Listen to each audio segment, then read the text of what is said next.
আধার card নিয়ে বড় update শুনে খুশিতে লাফাবেন আপনিও। বর্তমানে প্রত্যেক ভারতবাসীর কাছে অত্যন্ত গুরুত্বপূর্ণ একটি নথি হলো আধার কার্ড। আধার কার্ড নাগরিকত্বের প্রমাণ দেয় না, তবে আধার একটি সচিত্র প্রমাণপত্র। বিভিন্ন সরকারি সুবিধা পাওয়ার জন্য আধার নম্বর এখন গুরুত্বপূর্ণ। এছাড়াও বিভিন্ন কাজে আধার কার্ড প্রয়োজন হয়। সরকারের তরফ থেকে বেশ কয়েক মাস আগে নির্দেশ দেওয়া হয় আপডেট করতে হবে পুরনো আধার কার্ড। সেক্ষেত্রে জানানো হয়েছিল আগামী 14ই মার্চ 2023 পর্যন্ত বিনামূল্যে এই আধার আপডেট করা যাবে। তবে ইউআইডিএআই সম্প্রতি বিনামূল্যে আধার কার্ড আপডেট করার সুবিধা 3 মাস পর্যন্ত বর্ধিত করেছে। ইউআইডিএআই জানাচ্ছে গত কয়েক মাসে আধার আপডেট উল্লেখযোগ্যভাবে বৃদ্ধি পেয়েছে। সেই প্রেক্ষিতে বিনামূল্যে আধার আপডেটের সময়সীমা বৃদ্ধি করা হয়েছে। আগামী 3 মাস পর্যন্ত এই বৃদ্ধি ঘটানো হয়েছে।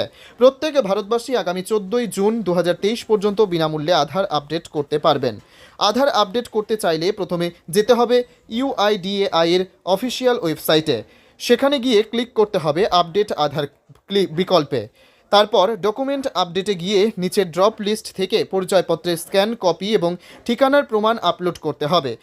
সবশেষে ক্লিক করতে হবে সাবমিট বাটনে। এরপর আপনাকে দেওয়া হবে একটি অনুরোধ নম্বর।